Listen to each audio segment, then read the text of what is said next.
निर्दोष को श्राप देकर जो तुमने कार्य ईर्ष्यावश किया है, उसके लिए मैं तुम्हें श्राप देता हूं। आकाश में गमन करने की सिद्धि तुम्हारी नष्ट हो जाएगी। तुम आकाश मार्ग से स्वर्ग कभी नहीं पहुंच पाओगे। पृथ्वीलोक में ही भटकते रहोगे, भटकते रहोगे, भटकते रहोगे, भटकते रहोगे, भटकते रहोगे, भटकते रहोगे, भटकते रहोगे, भटकते रहोगे, भटकते रहोगे।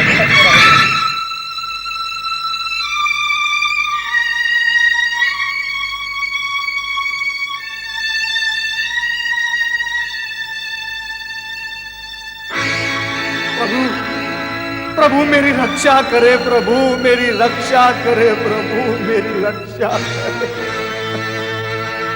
प्रभु क्या हुआ?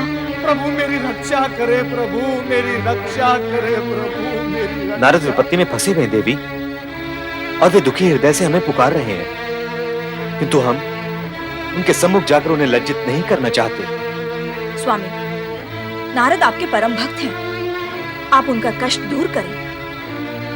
हम विवश हैं देवी। पहले तो वो भगवान शिव द्वारा वरदान में बंधे हुए थे, और अब अपने ही परम मित्र पर्वत द्वारा श्रापित हो चुके हैं। अपने ही मित्र द्वारा श्रापित हो चुके हैं? तो क्या नारद अपने तपोबल से इस शाप का प्रभाव दूर नहीं कर सकते? स्वामी, क्या आप अपनी कृपा दृष्टि से उन्हें इस संकट से उबार नहीं सकते? विधि के विधान में हम त्रिदेव कभी हस्तक्षेप नहीं करते। पर्वत का दिया हुआ श्राप पर्वत ही दूर कर सकता है। किंतु प्रभु, ये श्राप है क्या? पर्वत ने ईर्ष्यावश नारद को वानर मुखी बन जाने का शाप दिया है। महाराज संजय के अतिथि बनकर वानर के मुख वाले नारद इस समय अपना मुंह छुपाए हमें पुकार रहे हैं देवी। आपका कहना भी सत्य है देवी। हमें तुरंत वहां पहुंचकर उन्हें आश्वस्त करना होगा। हे प्रभु, मेरे आराध्य, मुझे इस संकट से निकालें। मेरी रक्षा करे प्रभु, मेरी रक्षा करे। इस विकट परिस्थिति में मेरा उद्धार करे प्रभु, मेरा उद्धार करे, मेरी रक्षा करे।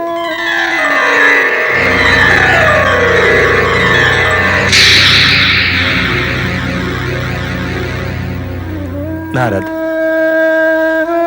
प्रभु, प्रभु मेरी रक्षा करे, प्रभु मेरी रक्षा करे, प्रभु मेरी रक्षा करे। ये क्या दशा बना दी है आपने मेरी प्रभु। प्रभु, भाग्य ने मेरे साथ कैसा क्रूर व्यवहार किया है प्रभु, आप देख रहे हैं। मुझे पूर्ववत बना दे प्रभु, कृपया आप मुझे पूर्ववत बना दे।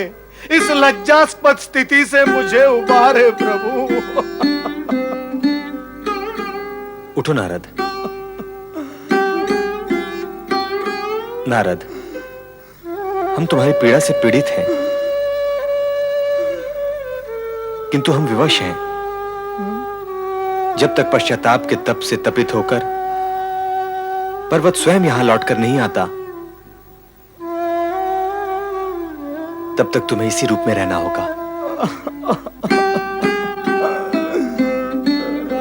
नारद, वानर मुख धारण करने से तुम्हें कष्ट नहीं होगा।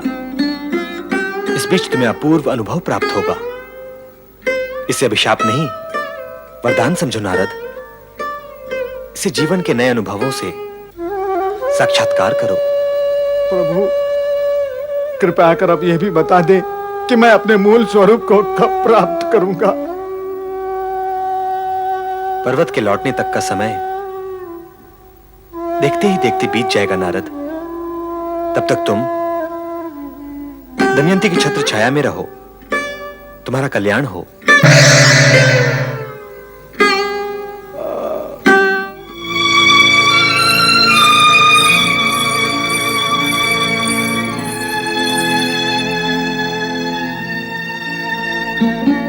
मुनिवर, उठिए, मैं आपके लिए स्वादिष्ट भोजन लाई हूँ।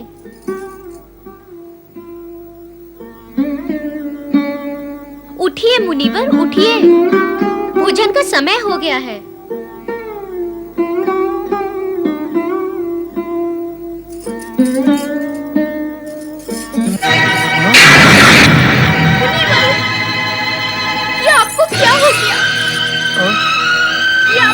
हो गया मुनिवर? राजकुमारी, अब मैं आपको अपना मुख दिखाने के योग्य नहीं रहा। मैं कितना कुरूप हो चुका हूं। कृपया कर आप मुझे विदा करें, विदा करें। किसने बना दी आपकी ये दशा मुनिवर? कौन करेगा राजकुमारी? मैं तो अपने ही किए कर्मों का फल भुगत रहा हूं। और प्राणी अपने कष्ट और पीड़ा के लिए सदा दूसरों को ही दोष देता है, किंतु ये उचित नहीं। दूसरों को दोष देने से लाभ नहीं, हानि ही होती है। और दोष देने का दुष्कर्म और भी विस्तार पाता है, और फिर कर्म फल भुगतने के लिए और भी अधिक समय लग जाता है।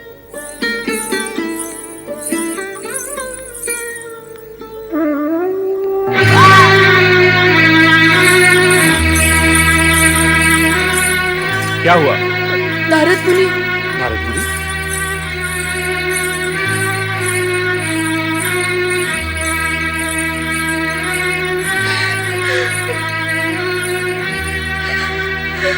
मुनिवर नारद,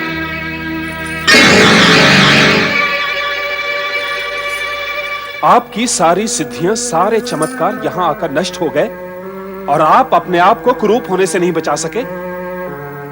महाराज, आपने मेरी बात पर विश्वास नहीं किया। अब प्रत्यक्ष देख ले। नारद ने हमारी पुत्री पर कुदृष्टि डाली। उस पाप कर्म का फल भी भोग रहे हैं।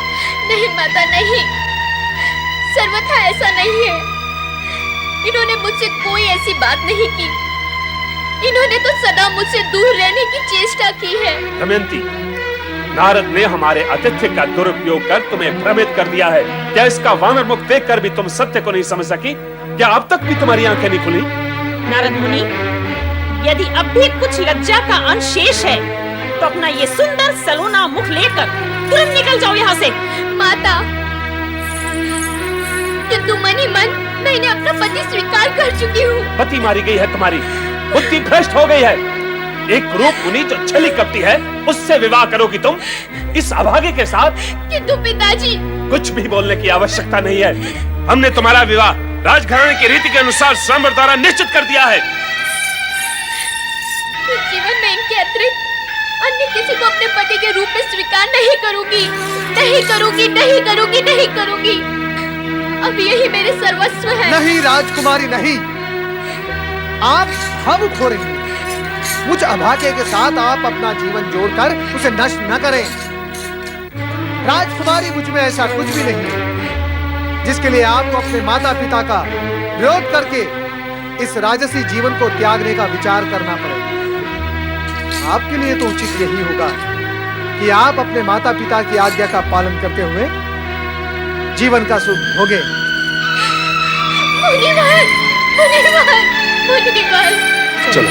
मुनिवर। राजा संजय ने अपनी पुत्री दमयंती को नारद के प्रेम से बलपूर्वक रोक तो लिया, किंतु राजकुमारी के मन मंदिर में तो नारद ही बसे हुए थे।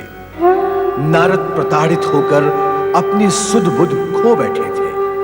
दूसरी ओर नारद के श्राप से पीड़ित और उससे मुक्त होने के लिए मुनि पर्वत वन वन भटक रहे थे। पीड़ा मुक्त तो केवल शक्तिशाली एवं सिद्ध पुरुष ही कर सकते हैं, और ऐसे चमत्कारी सिद्ध पुरुष त्वष्टा तो यज्ञ वेदी के सम्मुख अपनी शक्तियों की वृद्धि में संलग्न थे। प्रिय शिष्यों, हम यज्ञ आरंभ कर रहे हैं। तुम सभी एक स्वर में हमारा अनुसरण करना। आपके आदेश का हम पालन करेंगे गुरुवर। सर्वमंगल मांगल्ये, सर्वमंगल मांगल्ये, शिवे सर्वार्थ साधिके, शिवे सर्वार्थ साधिके, शरण्ये त्र्यंबके गौरी, शरण्ये त्र्यंबके गौरी, नारायणी नमोस्तुते, नारायणी नमोस्तुते, सृष्टि स्थिति विनाशानां, सृष्टि स्थिति विनाशानां, शक्तिभूते सनातनी, शक्तिभूते सनातनी, गुणाश्रये गुणमये, गुणाश्रये गुणमये, नारायणी नमोस्तुते। नारायणी नमोस्तुते। प्रणाम ऋषिदेव। ऋषिवर, आप चमत्कारी शक्तियों से संपन्न हैं, इसीलिए मैं आपकी शरण में आया हूं।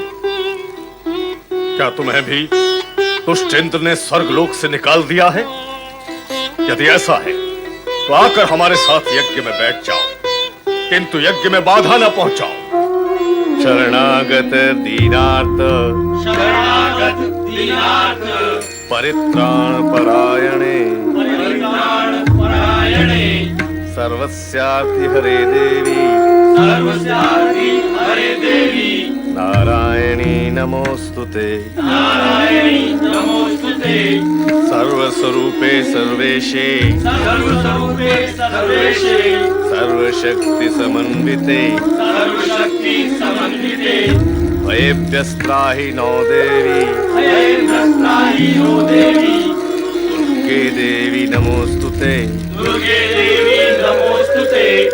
ऋषिवर, मेरे बाल सखा नारद ने मुझे श्राप दिया है कि मैं आकाश गमन करके स्वर्ग में न जा सकूं। आप में अपार शक्ति है, कृपा करके मुझे स्वर्ग पहुंचाएं। दुष्ट पर्वत, लगता है हमारे शत्रु इंद्र ने ही तुझे हमारे यज्ञ में बाधा डालने के लिए भेजा है। हम तुझे शाप देते हैं कि तू एक घोर संकट में फंसकर आकाश तो क्या पृथ्वी पर भी चलने की शक्ति खो बैठेगा। जा, इसी समय हमारी दृष्टि से दूर हो जा, नहीं तो हम इसी समय अपने क्रोध की ज्वाला से तुझे भस्म कर देंगे। क्षमा, क्षमा ऋषिवर, क्षमा। मैं बाधा पहुंचाने नहीं आया था, मैं तो अपनी बाधा दूर करने आया था। मैं जाता हूँ, मैं जाता हूँ। चामुंडायै विच्चे ऐं ह्रीं क्लीं चामुंडायै विच्चे संभूतायै ह्रीं अग्निकुंड संभूतायै ह्रीं अग्निकुंड संभूतायै ह्रीं अग्निकुंड संभूतायै ह्रीं अग्निकुंड संभूतायै ह्रीं सर्वाभरण भूषितायै चलो देवराज को सूचित करें। ह्रीं सर्वाभरण भूषितायै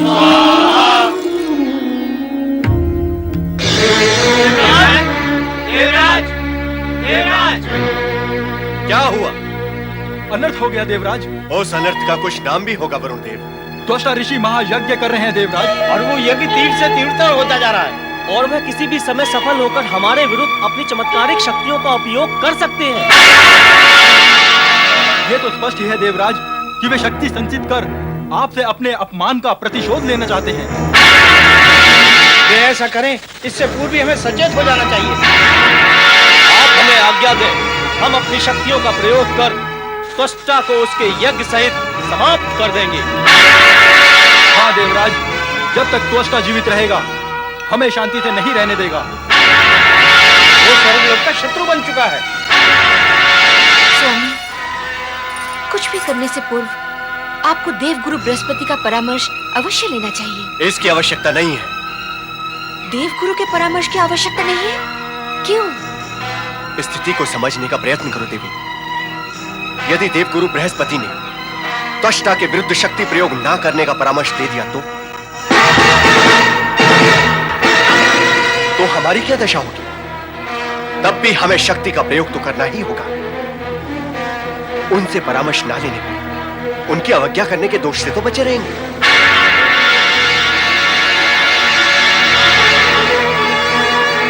आप तीनों देव शीघ्र ही अपनी शक्तियों का प्रयोग त्वष्टा की शक्ति को क्षीण करने के लिए करें, ताकि हम शक्तिमान बने रहें।